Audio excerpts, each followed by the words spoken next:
I took it out for granted. I was looking out for family. I was looking out the fastest. I was coming out the baddest. I was cooking, I was trapping. I was looking for the balance. I was looking through the basket. Now my stomach looked the fattest. Big old buckets full of carrots like my enemy. Still I can't see how this can happen. I saw a print in me. I just can't turn around and go back with shit that meant to leave.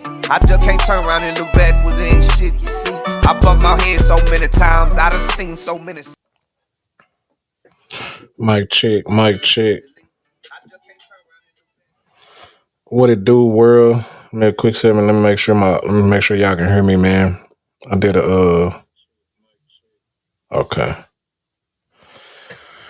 I did a show, I think day like 65 or something like that, man. It was I did a show on mute, man. I gotta make sure. You gotta make sure. Real quick, man, it is me, Burfeezy. I am back on escaping roguish circumstances. This is day 70 of the 90-day challenge. And I gotta make it quick today. I gotta get on a prayer call. And that's actually my subject today. Real quick subject. Well, it's actually a good, great, however long you want it to be, but I'm gonna make this show quick, man, because I actually gotta pray today on the family prayer call. So first, I just want to say, man, the challenge is a challenge. You challenge yourself to find yourself, find something that you love doing, find something that you feel like is in your purpose, that you feel like God put you on this earth to do, and do it for at least 15 minutes for 90 days. This is day 70. You do it 15 minutes for at least 90 days, get better at it, improve your skill level at it, and figure out a way to get paid from it. You know what I mean? It's the big goal. God, in the Bible, it says your gift will make room for you. So if you know anything about a room, more room, adding a room, creating a room, it's gonna cost some money. So if your gift should make room for me, man, I honestly feel like you should be making money with your gift. So find out a way to get paid from it. It's so many avenues to get paid these days, teaching classes. Honestly, you can just do it and put it on one of these platforms and get paid from it. Whatever it is you're doing, folks just love to see folks do stuff. So hey, it's really no excuse these days, honestly, man. So I'm on day 70 of the 90-day challenge, and I'm feeling good, feeling motivated, man. And honestly, I want to get paid for using my words to inspire, encourage, to motivate people. And I figured out a way. I just need to do it more, man. So I'm just sticking at it, getting comfortable using my words in front of the camera. Because I can speak to people. I can reach people, if you know what I mean. If you was here and I was talking to you in person, I feel like I'm a good talker. I can talk to folks and, you know what I mean, get folks to understand what I'm trying to say very easily. I can impact people with my words. But it's different trying to impact the world through a camera, because nobody is in this office with me. Nobody is here. I can't see how you feeling about what I'm saying. I can't see if you receiving what I'm saying. So it's kind of difficult. So you got to kind of get used to the camera. I do. You know what I mean? I grew up in an era where you don't do nothing on camera. But hey, that's the old me. It's the new fee. My subject today, man, real quick, and I probably talk about it a little bit more. Prayer, man. Prayer is so important. The first step, man, in changing your life, the first step in improving, the first step to me in being successful, the first step is having that conversation, that connection, in that relationship with the big God, the Most High, whatever you call him, however you was raised, or whatever name y'all gave him. That connection, prayer is very important, and we look at it as growing up. I know we kind of just think of it as like a routine, just something that people do, like waking up, going to the restroom. We just look at it as some people do it. If they do it, some people don't. If they don't, you never really know on what to say, you know what I mean? Because I remember a couple years ago, I pray, but as far as praying in front of people and praying with people listening to me. It really wasn't my thing. You know what I mean? It really, and I just feel so blessed. And I still feel like this sometimes that I don't want to ask for anything. I don't want to ask because I just feel it's less fortunate people. And I don't want to, ask people for nothing, ask God for nothing. And I'm already doing all right. And it's not necessarily asking for something. It's about, and the first thing I want to say about prayer, man, is when I was praying this morning, I guess I'll say that second. I learned from my Muslim brothers, man. Muslims pray, I want to say 5 times a day is the routine that you're supposed to. And honestly, growing up, they really don't tell you when you're supposed to pray. They say when you get your food, you make sure you pray over your food is the only like schedule or the only time frame that I heard you supposed to pray growing up. Now it may be a more, a better schedule. It wasn't given to me until I went to a Muslim class and they pray 5 times a day. When you wake up, 10 o'clock, I don't want to say the wrong schedule, but they pray 5 times a day. And the reason he told me that you pray 5 times a day is to keep your mind on track. Because if you've ever driven a car or drove somewhere, man, you can't just, okay, I'm finna go here and just let the wheel go. You have to keep getting the wheel back on, or the steering wheel. You have to keep steering the steering wheel the entire trip. And you turn here, turn there. Even if you're going straight, most cars, you still have to steer straight. And in today's world, with a lot of turns and a lot of stuff coming at us, and a lot of we on our phones, a lot of conversations, folks gonna say crazy stuff, or you gonna see wild stuff just in the world, on your phone, on TV, in your family, in your household. Stuff is coming at you, and prayer centralizes your mind and gets you connected with the God, the big God that you believe in, and it keeps you on track. And he also told me, if somebody bathes or showers or cleans themselves 5 times a day, how much you think, or when will you find them dirty? If they bathe their body 5 times a day, when will you find them dirty? So somebody who prays, connects, has a set time to actually pray and connect with God, how often would they be off track? You know what I mean? How much of ill will you see them doing? Or, you know what I mean? And the mind is like that, man. You have to realign your mind. You have to be intentional with keeping your mind on track, because it'll, a text, somebody got your phone number, gonna text you something, somebody gonna call you with something, you gonna get on your phone on social media, you gonna see something, you gonna go outside in the world, somebody gonna say something to you, you gonna see something. You have to be intentional on keeping your mind on track. So prayer is very important, man.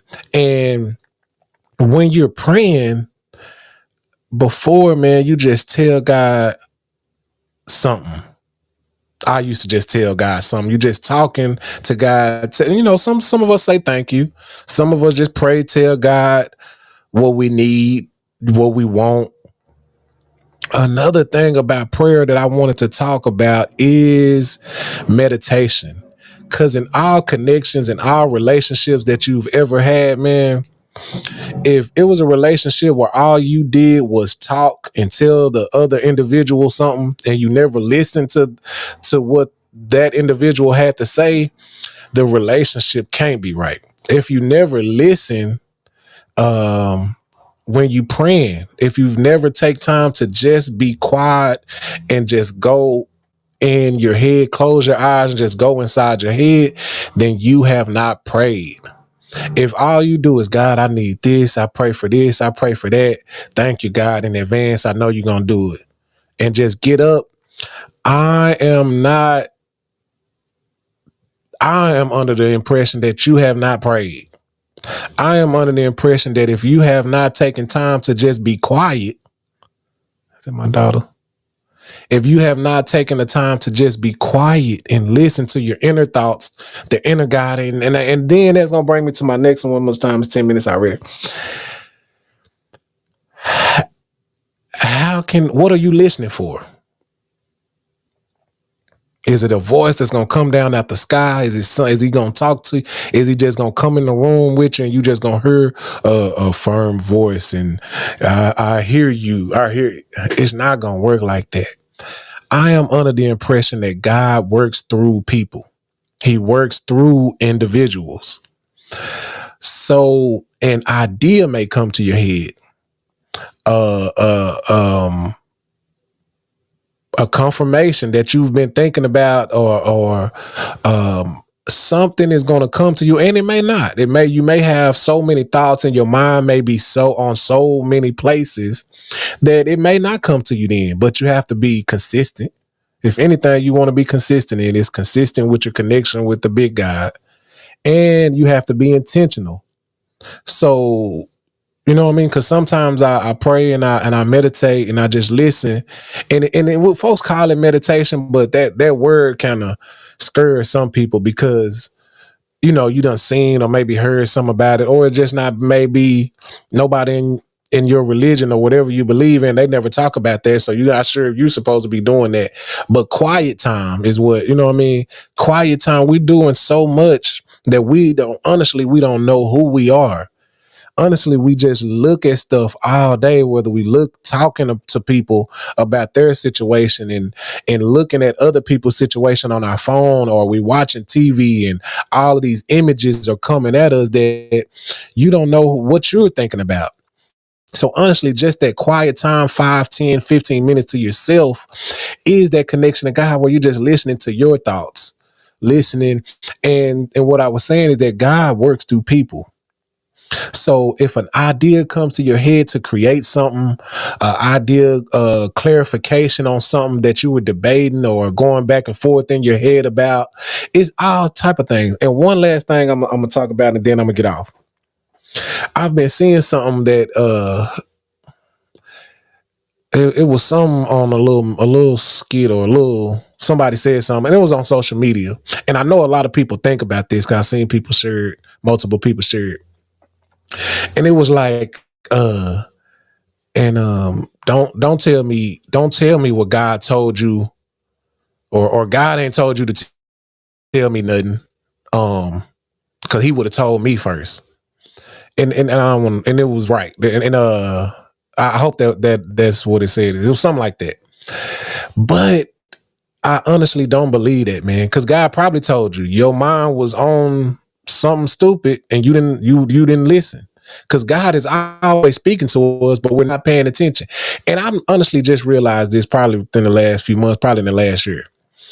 And because I always hear people say, God told me something and I wanted to tell y'all, or God put this on my heart and I want y'all to listen to me, or God told me to tell you.